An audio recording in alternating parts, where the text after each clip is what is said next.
श्रीमद्भागवत महापुराण द्वितीय स्कंध 10वां अध्याय। अथ 10वां अध्यायः। भागवत के 10 लक्षण। श्री शुक उवाच।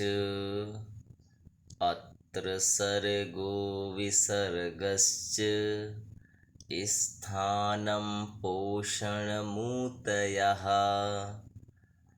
मन्वन्तरे सानुकथा निरोधो मुक्तिराश्रयः दशमस्य विशुद्ध्यर्थं नवानामिह लक्षणं वर्णयन्ति महात्मानः श्रुतेनार्थेन चाञ्जसा भूतमात्रेन्द्रियधियां जन्मसर्ग उदाहृतः ब्रह्मणो गुणवैषम्याद् विसर्गः पौरुषः स्मृतः स्थितिर्वैकुण्ठविजयः पोषणं तदनुग्रहः मन्वन्तराणि सद्धर्म ऊतयः कर्मवासनाः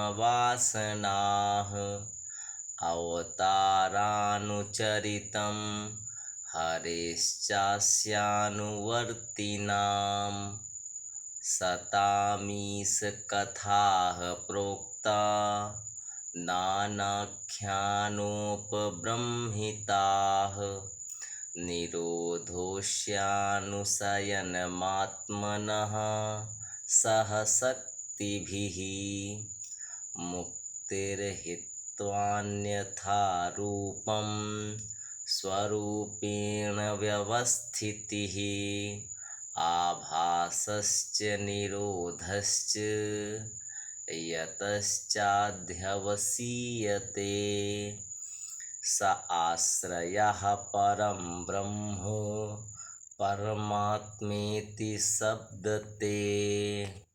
श्री सुखदेव जी कहते हैं, परीक्षित, इस भागवत पुराण में सर्ग, विसर्ग, स्थान, पोषण, ऊति, मनवंतर, ईशानुकथा, निरोध, मुक्ति और आश्रय, इन 10 विषयों का वर्णन है। इनमें जो 10वां आश्रय तत्व है, उसी का ठीक ठीक निश्चय करने के लिए कहीं श्रुति से, कहीं तात्पर्य से और कहीं दोनों के अनुकूल अनुभव से महात्माओं ने अन्य 9 विषयों का बड़ी सुगम रीति से वर्णन किया है। ईश्वर की प्रेरणा से गुणों में क्षोभ होकर रूपांतर होने से जो आकाशादि पंचभूत, शब्दादि तन्मात्राएं, इंद्रियां, अहंकार और महतत्व की उत्पत्ति होती है, उसको सर्ग कहते हैं। उस विराट पुरुष से उत्पन्न ब्रह्मा जी के द्वारा जो विभिन्न चराचर सृष्टियों का निर्माण होता है, उसका नाम है विसर्ग। प्रतिपद नाश की ओर बढ़ने वाली सृष्टि को एक मर्यादा में स्थिर रखने से भगवान विष्णु की जो श्रेष्ठता सिद्ध होती है, उसका नाम स्थान है। अपने द्वारा सुरक्षित सृष्टि में भक्तों के ऊपर उनकी जो कृपा होती है, उसका नाम है पोषण। मनवंतरों के अधिपति जो भगवत भक्ति और प्रजापालन रूप शुद्ध धर्म का अनुष्ठान करते हैं, उसे मनवंतर कहते हैं। जीवों की वे वासनाएं जो कर्म के द्वारा उन्हें बंधन में डाल देती हैं, ऊति नाम से कही जाती हैं। भगवान के विभिन्न अवतारों के और उनके प्रेमी भक्तों की विविध आख्यानों से युक्त गाथाएं ईश कथा हैं।